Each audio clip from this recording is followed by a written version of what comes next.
What happens when a single act of mercy plants a seed you never see grow? When kindness becomes invisible until the moment it saves your life.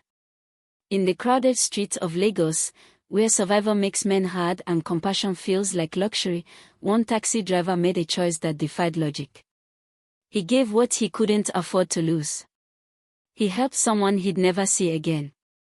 And then, he forgot. But the universe never forgets.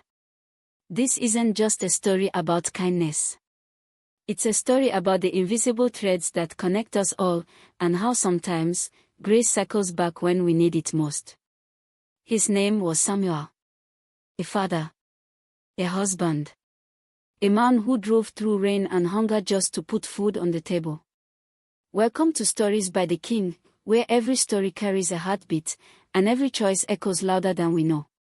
Now, before we begin, where in the world are you watching from? Is it morning in Accra, evening in Nairobi, or midnight in Johannesburg? Drop your location in the comments below, and don't forget to hit like and subscribe. Now, lean in. Because what Samuel gave away in one moment would return to him in the hour of his greatest need. The rain came down like judgment that Tuesday evening, turning Lagos streets into rivers of red mud and diesel fumes. Samuel gripped the steering wheel of his battered yellow taxi, windshield wipers screaming against the downpour, eyes scanning for passengers who'd pay more than pocket change. His fuel gauge kissed empty. His daughter's school fees were 3 weeks overdue. And tonight, like every night, he drove with the weight of 1,000 small failures pressing against his chest. He'd been driving for 11 hours straight. His back ached. His stomach burned with hunger he'd learned to ignore. But stopping meant losing money, and losing money meant watching his wife Grace's face collapse into that terrible, silent disappointment she tried so hard to hide. So he kept driving, kept searching, kept hoping that one good fare would turn the day around. The city blurred past his windows, hawkers dodging traffic, women balancing loads on their heads, children splashing through puddles without shoes. Lagos never stopped moving, never stopped demanding, never stopped taking. And Samuel just kept giving what little he had left. That's when he saw her. A young woman standing under a broken streetlight, soaked to the bone, one hand clutching a small bag, the other waving desperately at passing vehicles. No umbrella. No shelter nearby.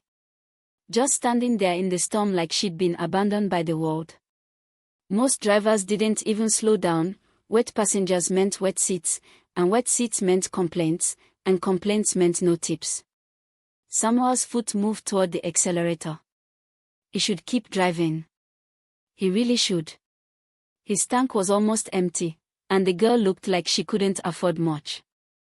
But something in the way she stood there, shoulders hunched against the rain, face tilted up toward the sky like she was asking God why, made him ease his foot onto the brake instead. The taxi rolled to a stop beside her, and she bent down to peer through the window, water streaming down her face.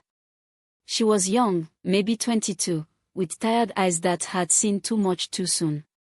"Please," she said, her voice barely audible over the rain. "Please, I need to get to the hospital. My brother," her voice cracked. "He's been in an accident. They say I need to come now. They say." She couldn't finish.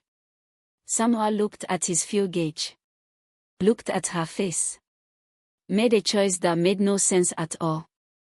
"Get in," he said, unlocking the door.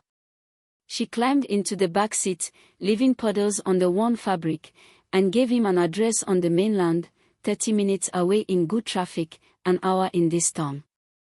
Samuel calculated quickly, the fuel he had might not make it there and back. But her brother was dying, and some things mattered more than mathematics. He pulled into traffic without asking about payment. Some decisions, he'd learned, you make with your heart and sort out the consequences later. The rain pounded harder as they drove into the night. They barely spoke during the drive. She sat in the back seat crying quietly, whispering prayers Samuel couldn't quite hear, while he navigated through flooded streets and cursed at traffic that refused to move. Twice, The engine sputtered, coughing on fumes, and Samoa's heart climbed into his throat. But the taxi kept crawling forward, kept fighting through the storm, kept carrying this stranger toward whatever waited at the hospital. When they finally pulled up to the emergency entrance, she fumbled through her bag with shaking hands, pulling out a handful of crumpled bills. Samoa could see immediately it wasn't enough. Not even close. "I'm sorry," she whispered, tears mixing with rainwater on her cheeks. "This is all I have. My mother sent it, but the accident, the bills." She looked up at him with eyes that had already given up on human kindness. "Please. I know it's not enough. But my brother," Samoa reached back and gently closed her fingers around the money. "Keep it," he said. "You'll need it inside." She stared at him like he'd spoken a foreign language. "But the fare, forget the fare." He turned to look at her fully. "Go. Be with your brother. That's what matters." She sat frozen for a moment, then threw the door open and ran toward the entrance without looking back. Samoa watched her disappear through the sliding glass doors, then sat alone in his idling taxi, listening to the rain drum against the roof. His fuel gauge read empty. He had no idea how he'd get home. No idea how he'd explain to Grace why he'd returned with less money than when he'd started. But sitting there in the hospital parking lot, watching that young woman run toward her dying brother, he felt something he hadn't felt in months: peace. Stupid, reckless, irresponsible peace. He managed to coast to a fuel station 3 blocks away, spent his last saved coins on just enough petrol to get home, and arrived past midnight to find Grace waiting up with cold rice and a warm smile. He didn't tell her about the girl. Didn't mention the hospital or the lost fare. Just ate his dinner, kissed his sleeping daughter's forehead, and fell into bed with the satisfied exhaustion of a man who'd done something right, even if it made no logical sense. Within a week, he'd forgotten the girl's face. Within a month, the whole evening had faded into the blur of 1,000 other shifts. Lagos has a way of swallowing stories, of making today's emergency tomorrow's forgotten footnote. 3 years passed. Samoa kept driving. Kept struggling. Kept choosing between which bill to pay and which to postpone. His daughter grew taller. His taxi grew older. His dreams grew smaller. Life didn't get easier, but it didn't break him either. He learned to measure success in small victories: a week with 3 good fares, a month where nobody got sick, a day when he came home before dark. He never became rich. Never escaped the cycle of barely enough. But he also never stopped being the kind of man who'd pick up a crying girl in the rain, even when he couldn't afford to. Some things, Grace told him, matter more than money. He just never expected those things to matter back. It started with a pain in his chest. Sharp and sudden, like someone had reached inside and squeezed his heart with a fist. Samoa pulled the taxi to the side of the road, gasping, feeling his vision blur at the edges. His phone rang, Grace's number, but his fingers wouldn't cooperate enough to answer. The world tilted sideways. The last thing he remembered before the darkness took him was a stranger's face appearing at his window, eyes wide with concern, mouth moving in words he couldn't hear. Then nothing. He woke in a hospital bed 2 days later, tubes in his arms, machines beeping their mechanical lullabies around him.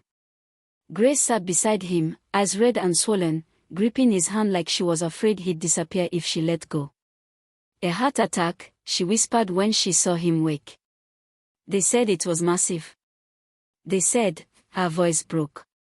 "They said without immediate surgery, you wouldn't have made it through the night." Samoa tried to speak, but his throat felt like sandpaper. Grace pressed a cup of water to his lips. "The surgery cost 2 million naira, she continued, tears streaming freely now. "We didn't have it. We've never had it. I thought I was going to lose you." "How?" Samoa croaked, confused. The machines beeped faster as his heart rate climbed. "How am I here?" Grace smiled through her tears. reached into her bag, and pulled out an envelope. Inside was a letter written in neat, careful handwriting. Samuel's hands shook as he unfolded it. "Dear Samuel," it began. "3 years ago, you picked up a terrified girl in the rain. You drove her to see her dying brother when you could barely afford the fuel. You refused payment when you needed it most.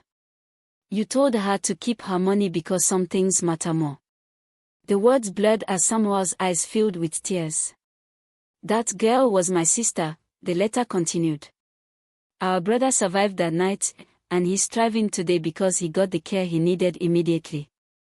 You gave her not just a ride, but hope in a moment when hope felt impossible. When I heard through a mutual friend that the kind taxi driver who'd helped my sister was now fighting for his life, I knew exactly what I had to do." Samuel looked up at Grace, confused. "I'm a doctor now," the letter explained. "I completed my residency in cardiology last year. And when I learned you needed emergency surgery, I didn't hesitate. I performed the procedure myself, no charge. I covered every cost. Because 3 years ago, you taught me something I'll never forget, that kindness isn't transactional. We don't give because we expect something back. We give because it's right." The letter ended simply, "You saved my brother that night by being the kind of man who stops in the rain. Let me save you now. Not as repayment, because your kindness can never be repaid. But as proof that the universe sees. That grace remembers. That the seeds we plant in darkness sometimes bloom in sunlight we never expected to see. Thank you for being you. Dr. Faith Okonkwo." Samuel pressed the letter to his chest, above the bandages covering his surgical wounds, and wept. Not from pain, but from the overwhelming weight of being remembered. Of being seen. Of discovering that the kindness he'd given and forgotten had been carried in someone's heart for 3 years, waiting for the moment it could circle back. Grace held him while he cried, while machines beeped their steady rhythm, while outside the window Legos kept moving, taking and giving, hurting and healing, forgetting and remembering in equal measure. Samuel recovered slowly. Returned to his taxi months later, driving the same streets, picking up the same strangers. But everything felt different now, lighter somehow, like he was moving through a world where invisible threads connected every choice to every consequence, every kindness to every return. The lesson: kindness is never wasted. It plants seeds in soil you'll never see, grows roots in hearts you'll never know, and blooms in seasons you never expected. Not because you earned it, but because love has a memory longer than our forgetting. And a heart that gives without counting the cost will find, in its darkest hour, that the universe counted all along. If this story moved you, hit like, share it, and tell me in the comments, have you ever received kindness from a stranger that changed your life? Subscribe to Stories by the King, where every story carries a heartbeat, and every act of grace echoes louder than we know. This is Stories by the King, where love wins, and purpose finds its home.